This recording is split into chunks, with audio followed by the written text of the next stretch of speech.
Welcome back to the Deep Dive. This is the show where we take the source material that you share with us, and it's often, incredibly rich, sometimes startlingly critical, and we break it all down.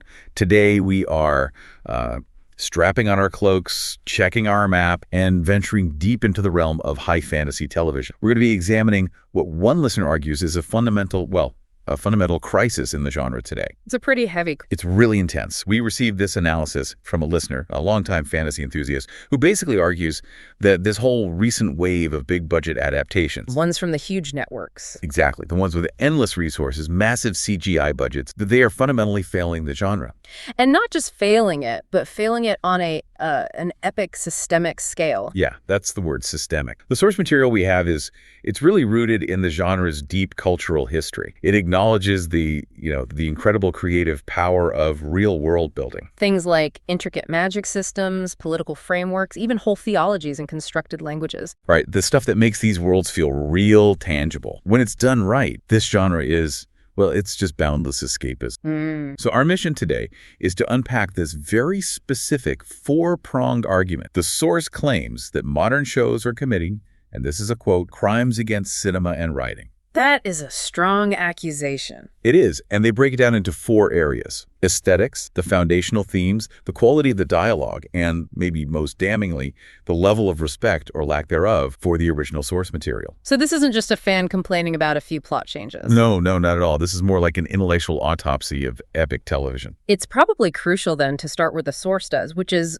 by setting up the historical context. The benchmark, they believe, set the bar so incredibly high. Absolutely. They remind us why we, as an audience, fell in love with fantasy in the first place. They point to those formative stories that just dominated the early years for millions of readers. The Hobbit, Harry Potter, Chronicles of Narnia. Aragon, Percy Jackson. Yeah, exactly. These stories weren't just successful, they built worlds that allowed young readers to just be in awe of the creativity. And critically, I think, these worlds fostered a genuine, almost visceral desire to live there. To go on those adventures. Exactly. The worlds felt internally coherent, they felt unique. And that strong personal connection to the genre, that feeling of being transported, that really sets the stage for the benchmark this source just keeps coming back to. The Peter Jackson Lord of the Rings films. The Lord of the Rings film trilogy, yeah. They describe these movies not just as, successful adaptations, but as the absolute pinnacle of what the genre can achieve. They call them escapism and pure cinema at its finest. And that praise isn't superficial. It's not just nostalgia. The source points out that it's been nearly 25 years, and that trilogy still evokes the exact same sense of awe and emotional resonance. It really does. They cite the sheer scale of the heroism, the masterful writing, the profound universal storyline, and the brilliant commitment of the performance. And the technical side of it, too. Yeah. That's key. The blend of practical effects, those actual locations in New Zealand, and then the strategic use of what was then early CGI. It all gave the films this enduring weight and realism that a lot of newer, purely digital worlds just seem to lack. Yeah, that's a great point. The source even goes so far as to call them the greatest movies of all time, full stop. Well, that is certainly a towering standard to set, and it provides the necessary contrast for the current situation. The core problem that's identified is that in the almost quarter century since those films, the fantasy genre has produced nothing comparable. The source does grant maybe some good moments in Game of Thrones, particularly in the early seasons. Right, but they argue nothing has matched the scale, the cultural impact, or the lasting integrity of the Lord of the Rings trilogy. And that vacuum, that lack of a successor, leads directly to the call-out. The source identifies 3 recent massive budget network adaptations as the clearest and, I think for them, the most painful examples of this failure. They label them complete disaster and crimes against cinema and writing. And those 3 shows are Netflix's The Witcher, Amazon's Rings of Power, and Amazon's Wheel of Time. The argument is that these beloved IPs have been, quote, utterly chewed up and spit out by big companies too interested in pushing content and creating a message than telling the stories. So what really stands out is that the critique isn't just about poor execution, it's about flawed intent. Exactly. The source argues that the fundamental structure, the creative mandate behind these modern shows is systematically flawed. And their evidence starts immediately with what we see on screen. With the aesthetics. Right. Okay, let's unpack this. The first major crime discussed is the failure of these shows to deliver on the most basic promise of fantasy. Escapism. Yeah. And this failure, according to the source, is rooted specifically in visual homogeneity, and just poor aesthetic choices. I mean, when we, the audience, commit to several hours of high fantasy, we expect to be transported to a world that looks and feels completely unique. Right. The source sees the purpose of escapism as not just, diverting the viewer. It's about transporting them to a world that is completely different from our mundane modern one. Mm-hmm. A good fantasy world, it should introduce new architectural styles, new color palettes, new possibilities, even new ways of thinking. If the viewer feels like they haven't really left their living room, or worse, if the fictional world looks just as dull as the real one, then the whole pact is broken. The foundational pact of fantasy has been broken. Yeah, and the visual palette is the first culprit cited here. Yeah. The critique is that these modern fantasy worlds are uniformly dingy, dusty, tired-looking, and washed out. The color palettes are described as dim and low quality. It sounds less like high fantasy and more like a deliberate artistic choice to just apply a permanent cloud filter to every single scene. Well, it often is a deliberate choice. The source's analysis points to this phenomenon of gritty realism. A lot of modern shows try to signal seriousness or depth by just draining all the color, relying heavily on earth tones, and keeping everything muted. Right, they say it's more realistic for a medieval setting. Exactly. But the source argues that fantasy isn't meant to be grim realism. It's meant to be sublime, vibrant, and, yes, often overly romanticized. By adopting this grim aesthetic, they surrender the awe and the beauty that define really escapism. And what makes this choice even more damaging, according to the source, is the interchangeability that results from it. The critique is brutal here. It says there is no distinction between the three shows they criticize. Well, you could mistake a set photo from Rings of Power for one from The Witcher. And vice versa, yeah. They say everything looks the same, including the general appearance of the elves, which suggests a really profound lack of visual specificity, even when you're depicting these immortal ancient races. Well, if you think about the whole concept of IP intellectual property, the entire point of owning a distinct world is that it has recognizable character. If the cities and forests and costumes of Middle-earth look identical to those of the continent or the West, then the production has just failed to visually establish its own unique identity. Yeah, they haven't just failed at aesthetics, they failed at brand. Let's focus on the costuming for a second, because the source specifically attacks the production value here. The clothing is called redundant and habitual. And the armor gets ridiculed. I think the quote is, it looks like something out of Spirit of Halloween. Spirit of Halloween, yeah. Yeah. If these are multi-million-dollar productions, why, in the source's view, are they failing so badly at something as basic as making decent-looking, unique armor? I think this often comes down to balancing scope, budget, and true high-quality, bespoke armor, like the pieces Weta Workshop made for Lord of the Rings. That takes time, takes craftsmanship. Sure, you need specialist metalworkers and leatherworkers. Right. But when you're producing these massive season-spanning shows, the production priority often shifts to volume. You need hundreds of identical functional pieces, and you need them quick. The source is arguing that these high-volume needs lead to cheaper, less believable, and ultimately interchangeable aesthetic. Plate armor ends up looking like plastic props. And the result is that the seriousness the show is trying to convey is just undermined the moment a character steps on screen in obviously flimsy gear. The illusion just breaks instantly. That makes a lot of sense. And this aesthetic failure, the source notes, it extends to the auditory tone, too. Absolutely. The critique notes a pervasive problem in the dialogue. Everyone speaks in the same slow, plodding, methodical tone. What's the intent there? Is it to sound serious or stoic? It seems to be aiming for high seriousness or ancient stoicism, especially for characters like elves or mysterious magicians. But the result, according to the source, is that it just comes across as laughter. So the pacing and the rhythm of the performances are just uniformly flat into this sort of heavy, self-important murmur. And that actively works against any natural, engaging conversation. That uniformity in look, in color, in speed, that's a really powerful summary of the source's frustration. If everyone looks the same, talks in the same muted tone, and lives in a generic, dingy environment, you lose that sense of distinction. So let's go back to the benchmark. How did Lord of the Rings succeed where these modern shows are failing? Well, the source argues that one of the most subtle yet profound successes of the Laudar movies was the incredible visual distinction between every major culture in Middle-earth. They were deliberate, internally logical, and they reflected their history and their values. Can you walk us through some of those specific visual cues that made the difference? Certainly. Take the contrast between Rohan and Gondor, two primary. Rohan, the kingdom of horse lords, was built from wood. Its architecture and weaponry heavily featured horse. Their armor was mostly leather and mail, reflecting a mobile, decentralized.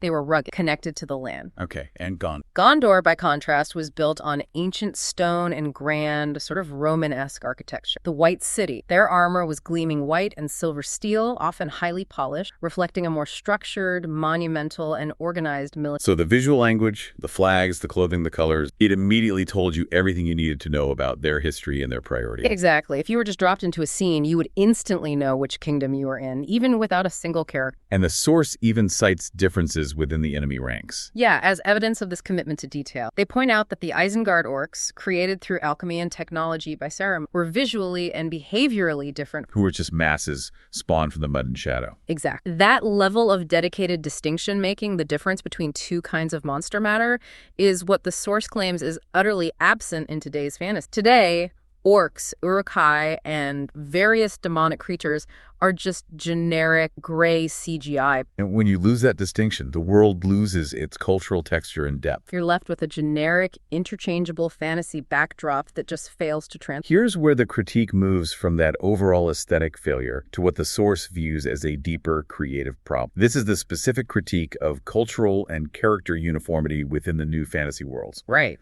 And the source claims this homogeneity isn't just accidental set design.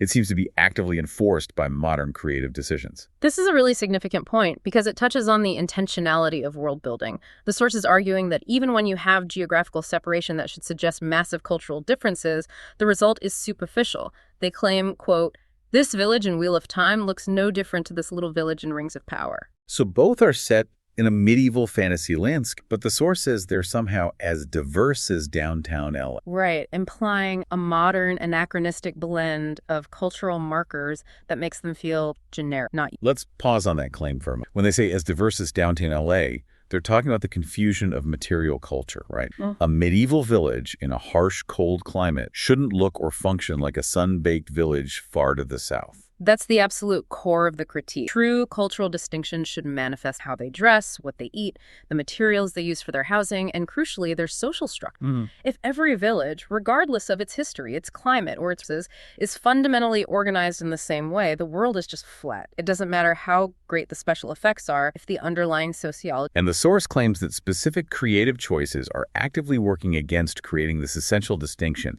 particularly in the structure of the communities and the roles the characters inhabit. This is where the critique of roles and gender comes into play. And the claims here are highly specific. The source notes the observation that in these villages, regardless of the unique lore they're supposedly based on, every village is run by females. Okay. Furthermore, they claim that women are consistently preferred as warriors and tasked with defending the village. The source argues these roles are often interchangeable between the sexes, implying that any woman can be a warrior and defend the village with the exact same results as a man. And the source paints a very specific and pretty unflattering picture of the remaining male characters in these villages. They're populated by tired-looking old men and dirty-looking youths, who then have to be rallied to action by the women who are clearly in charge. So the source is asking, how can a writer establish a distinct culture, a functional, believable society, when every community structure adheres to this exact uniform template? Regardless of geographical location or the deep historical lore of the source material? It's important to clarify here,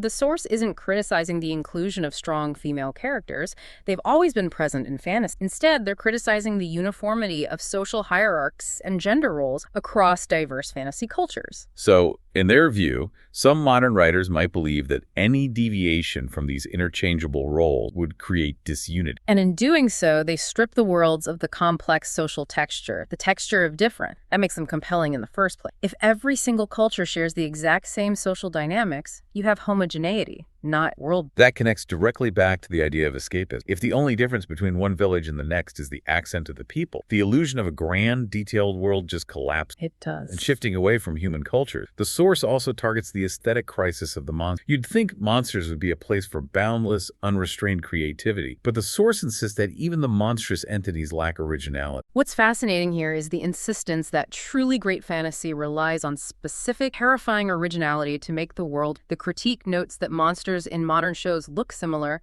They walk the same, have the same aesthetics, and even sound. The source laments that fantasy writers of today cannot create. So why are original monsters so crucial for escapism? Because they solidify the rules of the world. In Lord of the Rings, the Balrog wasn't just a large fire. It was a specific type of primordial evil, a mare, bound by its own. Shelob was an ancient, unique horror tied to the location. Their power, their form, their threat level, they were all distinct. So when monsters are specific, they deepen the lore and the internal geography of the world. Exactly. The source is arguing that when a show relies on generic, mass-produced CGI creatures, which could be swapped between The Witcher and Rings of Power without anyone noticing, the world suddenly feels shallow, and the threat lacks any specific mythological dread. It's the difference between encountering a truly unique mythological beast and just fighting a high-level enemy in a video game. That's a great way to put it. The source summarizes this section powerfully, asking, if the cultures have no distinction, the characters look the same, the monsters look the same, and everyone has the same chip on their shoulder for imagined slights that aren't well explained,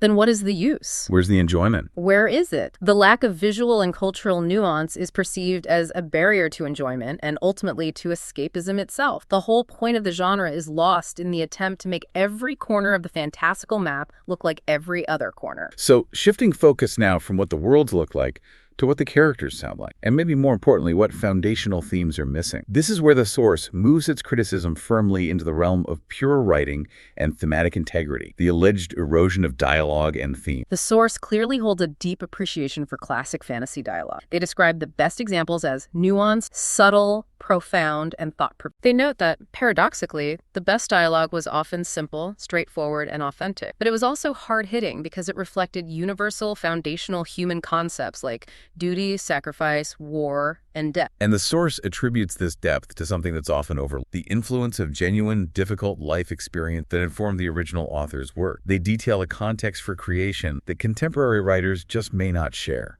This thematic reflection is arguably the most profound part of the entire critique. The source specifically mentions that two of these foundational authors, J.R.R. Tolkien and Robert Jordan, served as soldiers. Tolkien, of course, survived the devastating trenches of World War I, and Jordan served in the Vietnam, experiences that forever changed them. And this trauma and experience filtered directly into their writing about fantastical worlds. So how does the source connect the author's war experience to the themes of their books? The argument is that their works reflect a deep, visceral understanding of bravery, valor, and the duty. Tolkien's stories, for instance, are just saturated with the cost of war, the mundane heroism of soldiers like Samwise Gamgee, and the overwhelming weight of duty. They often show how regular people endure and sacrifice for causes much greater than them. Jordan's work similarly grapples with the enormous psychological toll of war and the crushing weight of leadership and death. So the source claims that these themes rooted in existential struggle and sacrifice, are fundamentally absent in current show, which instead suffer from an entirely different, contrived intellect. So the modern dialogue complaint is that the writing is now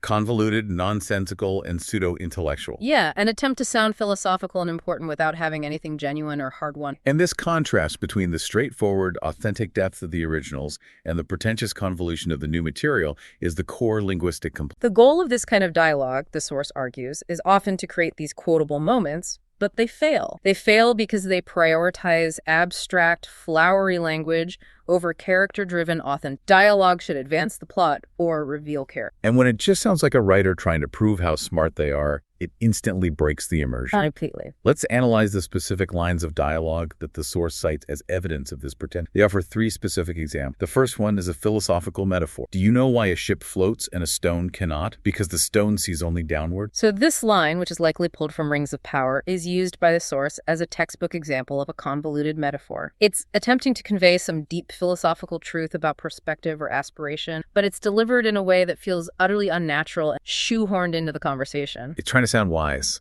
It's trying to sound wise, but because it feels manufactured and abstract, it's not tied to the immediate physical reality or character motivation. It instantly sacrifices the authenticity and grounding that the source appreciates in classic fantasy. Okay, and the second example is much more confusing. A single ice can handle you like bait fish. That's just Pure nonsensical jargon. Let's unpack the rhetorical failure there. Is a single ice referring to a specific magical element, a person, a weapon? When dialogue is so vague that it requires immediate, distracting mental translation, it fails to function as communication. So the source argues this style is the result of an ignorant person writing something that they think a smart person would say and failing miserably. Exactly. It lacks the sharp, clean prose that's necessary for And the third line, which the source uses to highlight a thematic shift, one that moves away from the duty of men and towards deprecation. The line is, "We would have been so much better off if you were a girl." This line, and we should say regardless of its specific narrative context in the show it was pulled from, is used by the source to underline a perceived modern thematic agenda. In the source's interpretation, instead of dialogue reflecting on the cost of war or the nuances of courage, the focus has shifted to explicitly emphasizing one gender's superiority in the warrior role, often at the detriment of male characters. I see. The source concludes that instead of reflecting on universal concepts like death or the reality of war or hope and courage, the dialogue across these shows comes across as unbelievably pretentious because it feels driven by an outside agenda rather than internal character love. It's an incredibly targeted critique. They're essentially saying the writers don't know what they're writing, not because of a lack of raw talent, but because they lack the genuine, hard-won experience or the deep commitment to the source material that informed the classic works. And that superficial attempt at profound dialogue only highlights the app's deeper. This creates a critical disconnect. The original authors wrote about duty from a place of having faced real death. Modern writers, in the source's estimation, are writing about social constructs from a place of comfortable abstraction. And this thematic emptiness is what truly cripples the dialogue and the overall emotional weight of the story. Exactly. This thematic emptiness takes us directly to the fourth and maybe the most damaging section of the critique, the alleged betrayal of source material and showrunner intent. If the show fails aesthetically, culturally, and thematically, the source connects it all back to the very people creating the show, a lack of knowing what they write. Right.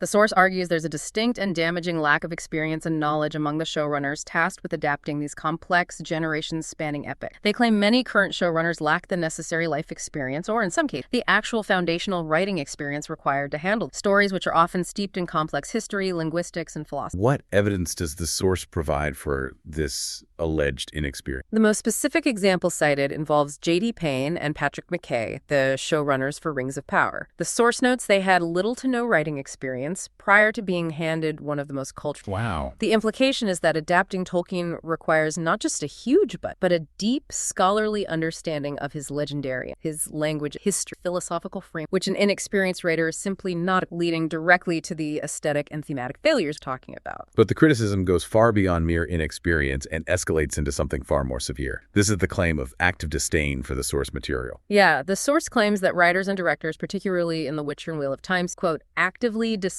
and mock, and that they're focused on rewriting the stories in their own image, turning them into vanity projects. That is a highly charged accusation. It's implying bad faith on the part of the creators. It is. The source uses The Witcher as a core case study for this alleged betrayal. They cite showrunners having been quoted actively mocking the books and, crucially, point to the high-profile departure of the lead actor, Henry Cavill. So why is Cavill's departure cited as proof of this betrayal? Well, the source notes that Cavill was, in their view, the only Geralt that fans would accept. They suggest his known loyalty and commitment to the original book material put him at odds with the creative direction of the writers and producers. So his departure is interpreted by the source as concrete evidence of a foundational conflict. Exactly. A conflict where the corporate vision rewriting the story clashed with the actor's artistic integrity honoring the source, and the corporate vision won it. And the evidence for this alleged betrayal continues with the story focus itself. Yes. The source points to the deliberate shift away from the titular character Geralt to focus a huge spotlight on Ciri, Yennefer, and specifically the group called the Rats of Ulf. I remember the Rats being a pretty peripheral group in the books. They were. And the source notes they're even receiving their own spin-off show and movie. So the implication here is economic and narrative. The creators are using the established IP to launch their own preferred niche characters and storylines. They're effectively diluting the central narrative that made the original books beloved in the first place. This is seen less as adaptation and more as creative hijack. Now let's address the critique of the Wheel of Time series, which follows a similar line regarding alleged intentional antagonism towards the existing fandom. The source cites a specific alleged comment from showrunner Rafe Judkins, who supposedly stated that if people didn't like his show, he would just make their favorite characters gay. And it is absolutely essential to reiterate here that we are reporting on the source's use and interpretation of this alleged comment. The source uses this statement as evidence of incompetence and spite. They argue that the creative decisions are motivated by a personal agenda or a desire to antagonize critics, rather than reverence for the source material or a focus on coherent storytelling. So in the context of the source's overall argument, this is offered as proof of the ultimate conclusion. The conclusion that no one understands the stories, no one understands the themes and values, no one understands the characters, and what's worse is that no one... This brings us back to the underlying motivation the source identifies for all these creative failures. The final damning conclusion. They conclude that these projects are less about quality storytelling and more about being a vanity project or a vehicle for whatever social justice message is currently popular. In their view, themes are being changed, dialogue, to suit the creator's personal agendas, rather than honoring the original intent of authors who wrote about the duty of men and the complexities. It creates this tremendous sense of profound disconnection, product, and the original IP. So if the creative team lacks the life experience to write genuinely about universal themes of bravery and also lacks the respect to honor the source material's existing, then the resulting product is, as the source calls it, merely a bad caricature of community theater and a director's bizarre fever dream. And the commitment to visual detail, thematic integrity, and character logic, all the things that define the Lord of the Rings benchmark, are sacrificed for conformity and self-expression. So let's step back and summarize this intensely detailed critique. We've covered 4 major pillars of failure. The aesthetic crisis that killed escapism through visual homogeneity. The cultural flattening that stripped world building of its texture and distinction. The erosion of nuanced dialogue, replaced by pretentious jargon. And the alleged betrayal of source material by showrunners, driven by inexperience and vanity. So what does this all mean? It means that the current approach to high fantasy adaptation is, in the source's view, profoundly broken. When cultures, monsters, characters, and dialogue all lack distinction and authenticity, the enjoyment and purpose of fantasy are profoundly lost. The entire ecosystem of high fantasy television, according to this source, has sacrificed integrity for conformity and pretense. The result is shows that feel disposable rather than timeless. However, the source does present some good news, what they call the fan victory in the war against modern fantasy. They claim that the audience has made its voice heard, resulting in tangible market reactions and validating their entire critique. This is a critical pivot because it moves the discussion from artistic failure to economic reality. The source argues that poor adaptation is not just creatively frustrating, it's financially punishing. They point directly to the alleged market consequences. Can you detail the examples cited for this fan victory? The source points to the cancellation of Wheel of Time after fan voices were highly critical, claiming that the audience feedback significantly contributed to its demise. They also note that The Witcher is on its last leg, citing the severe ratings drop between seasons, and most notably, the departure of its titular character as critical, perhaps irreversible damage to the franchise's viability. And Rings of Power. As for Rings of Power, despite its massive production budget, the source confidently predicts that it's only a matter of time before the showrunners of that offense against literature concede and the show. Essentially, the source argues that the financial and audience reception is starting to validate the artistic critique. The market is rejecting projects that are unwilling to honor the original story, proving that budget and CGI cannot replace integrity. And the source insists that fans currently are winning in the war against modern fans. This rejection creates a clear market gap, which is the final point of the critique. The source acknowledges that there is still a massive pent-up appetite for a good fantasy show. One that shows genuine love for the source material, prioritizes true visual distinction and world complexity, and is unwilling to bow to modern-day agendas, as they put it. The demand for true escapism and authentic world-building remains incredibly high, but the supply is currently failing to meet the quality. And the source offers one brief potential successor to this void, noting that HBO's House of the Dragon is doing its best to be authentic. Why is this show, in the source's view, managing to avoid the pitfalls of the others? In the source's interpretation, House of the Dragon succeeds because it remains largely faithful to its own foundational, complex, vicious political intrigue, morally gray characters, and an emphasis on history. It prioritizes the internal logic and character motivations of the source material George R.R. Martin's work, rather than attempting to retrofit the story into a modern thematic frame. So this provides a sliver of hope that not all big-budget fantasy has succumbed to the problems outlined in this very, very damning critique. A sliver, yeah. This entire deep dive brings us back to the core theme of authenticity and adaptation. The source material argues that profound writing comes from a deep, difficult understanding of the world, whether that understanding is leaned from life experience like war or from a profound respect for the source's foundational values like duty, courage, and complex cultural distinction.